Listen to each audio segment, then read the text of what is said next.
After natin kay RJ Lightworks, try na rin natin tumingin ng ano mga boss, ng R1 caliper. Tignan niyo siya niya mga boss, meron. Tapos ito yung mga bracket na linagay. Shoutout pala sa Dochil Works dahil na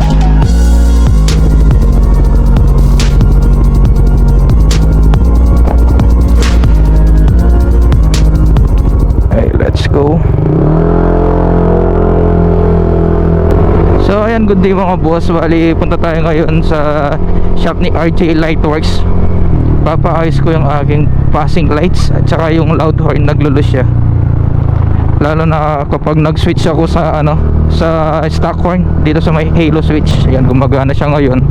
Pero kanina ayaw niya. Dahil siguro sa ano, sa panailinis ko ng motor. Tsaka ayan, tag-ulan na rin. May pasok na ba? Or enrollment.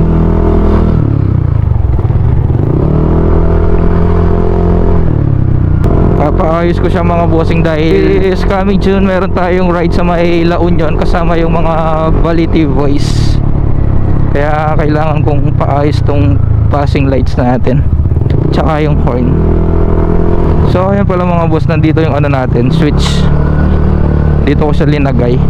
Bali nagbutas lang tayo dito ng ano, maliit para sa ano, tornilyo and nut para malagay natin tong switch. Makulimlim pa, wag na lang sanang uulan.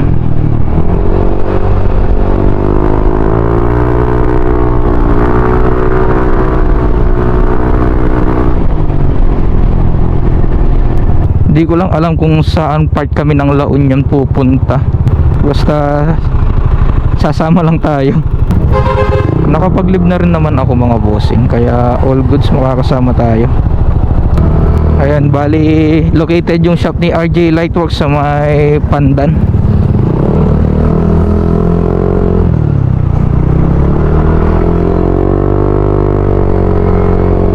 Sa may Pandan City Center.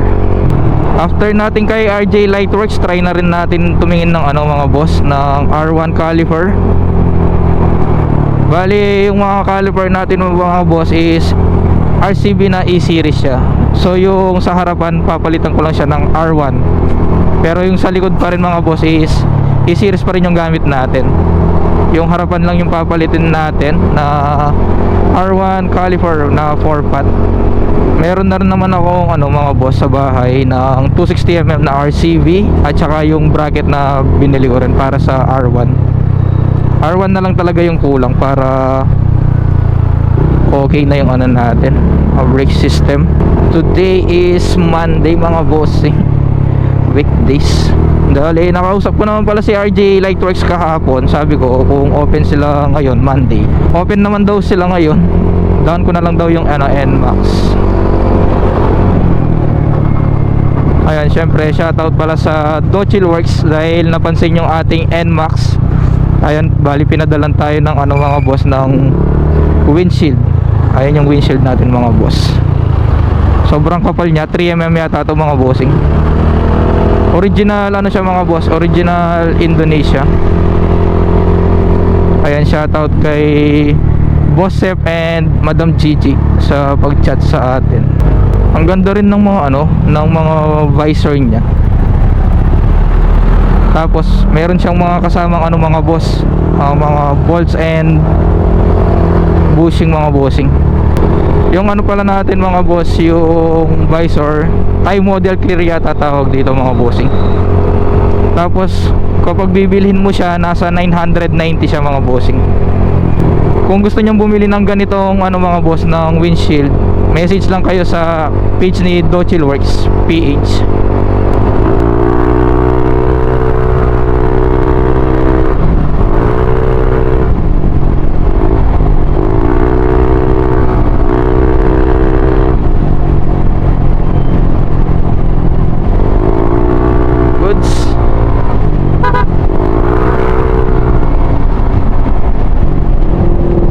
Bali preparation lang nagagawin ko niyan sa ano, bago ride.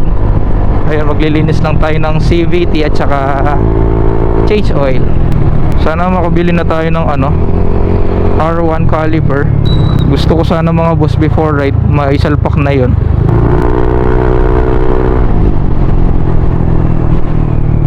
okay siyang gamitin ngayon dahil pinol open ko yung ano, JBT pipe natin.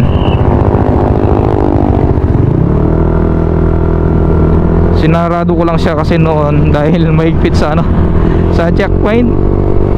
Inuhuling mga pipe. Pero ngayon, all goods na.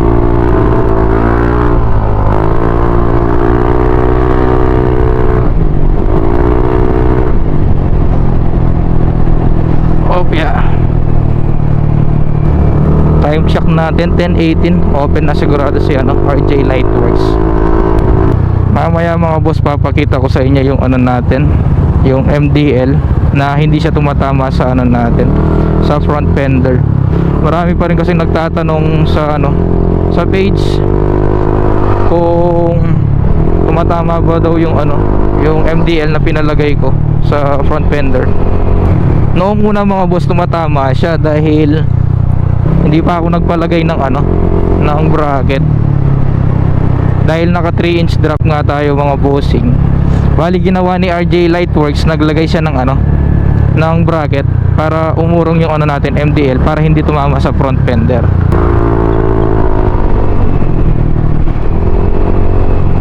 Nasabi ko na rin kay RJ Lightworks na yun nga, nagalos yung passing tsaka yung ano, loud horn kapag nagpindot na ako ng halo switch pa ano, pa stock horn.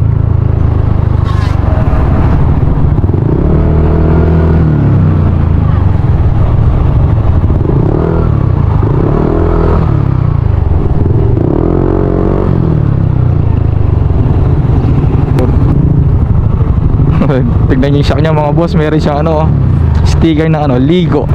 Pinalitan niya ng sticker. Angas naman yan bossing.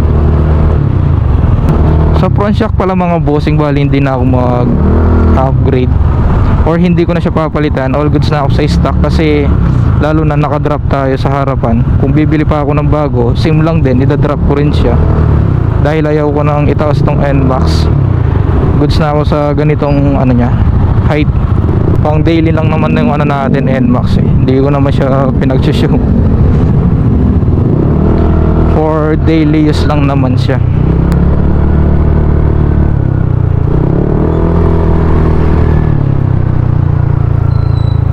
Papapalitan natin mga boss yung sa ano, sa rear shock. Tumitingin na ako kung ano yung nilalagay ko. Ang kailangan kong sukat kasi mga boss is 275mm pa rin at saka 280. Hindi na ako babalik ng 305 dahil ayoko nga mag ano mga boss, itaas ulit tong ano, yung NMAX. At saka ayoko naman yung ano, maglagay ako ng engine support. Mas gusto ko pa rin na stock pa rin yung engine support ko mga boss. Ayan siya mga boss, RJ Lightworks. Pero nandito na yung mga motor nila. Wait na lang natin mga bossing, baka nag-breakfast lang.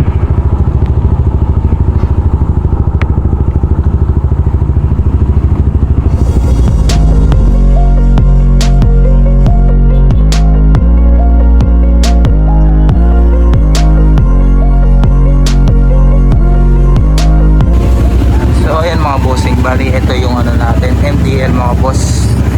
Tapos ito yung mga bracket na linagay ni RJ Lightworks para hindi tumama sa ating front fender.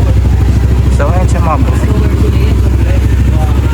Ang sabi naman ni RJ Lightworks, kahit i-drop ko pa siya ng baba dito, hindi natatama yung ano niya, mga MDL. So all goods naman mga bossing. All goods.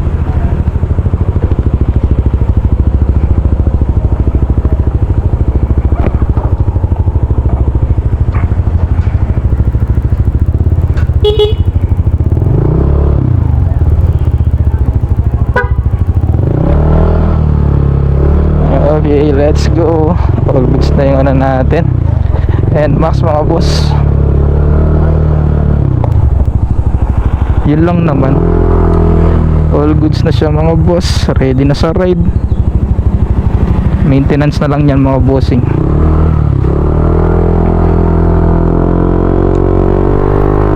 Katayin ng ano nyan, ng Angeles para sa ano, tingin tayo ng R1 caliper na silver. balik tayo sa shop ni Carding. Sana meron na silang available color na silver. Last time kasing pumunta ako mga boss, black lang yung available. Nakailang balik na rin ako doon. Siguro mga boss, pang-apat ko nang balik sa kanila to. Mura lang kasi sa kanila yung R1 na caliper. Nasa 4K lang. 12 o'clock na rin, kaya pala gutom na ako mga boss. Okay, next passing. Tsaka yung Ford natin. Nagtanong din ako kay Archie kung magkano yung yung MDL nila na Senlo. Baka next time yun naman yung papapalit ko. Dahil yung natin mga boss, yung MDL natin is Lumina. So malabo na yung niya, yung ilaw. Pwede pa rin naman siya ngayong ride na gamitin. Pero next time papapalit ko na siya kay RJ. Para every time na magra-ride tayo or night ride, malinaw yung natin, yung mga MDL.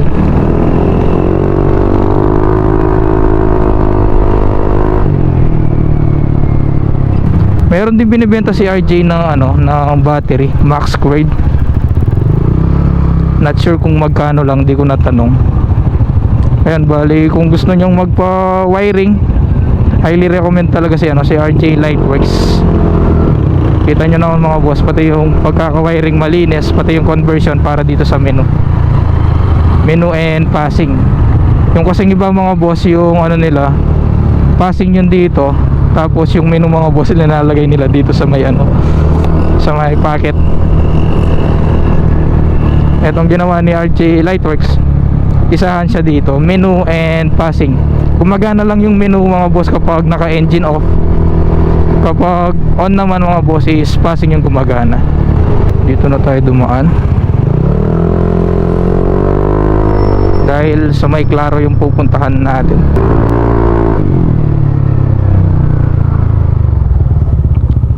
Okay, hindi naman tumama. Ayun pala mga boss, sabi pala sa akin ni RJ Lightworks dun sa ang tawag dito, yung linagay na extension para dun sa MDL para hindi tumama sa front shock. Kahit i-drop ko pa daw tong NMAX sa harap, all goods pa rin siya, hindi siya tatama sa front fender. Tataas naman ng mga hams nila dito. Buti na lang di sumasayad yung NMAX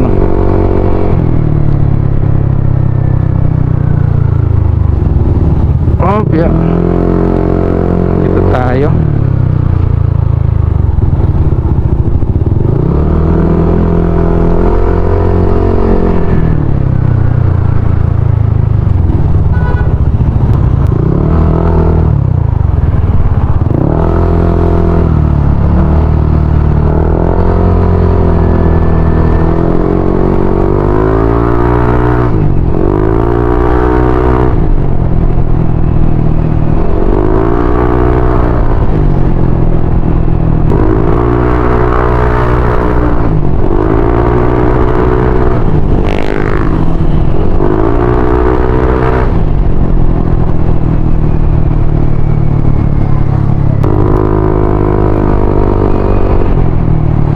Natin kung meron ng available. Ayun siya mga boss, carding. Pag wala dito, tingin tayo kay kay MK Top.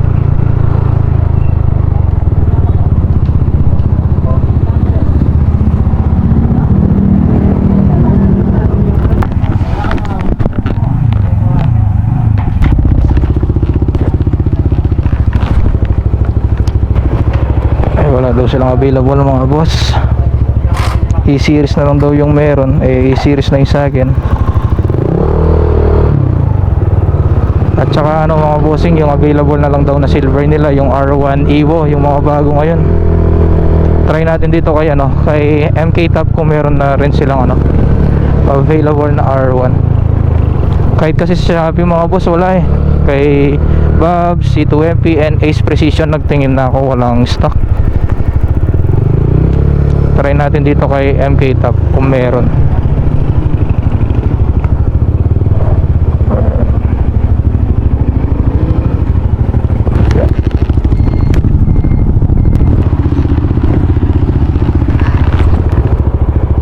Okay, wala rin daw silang available na ano dito kay MK Top na R1 series pala tawag doon.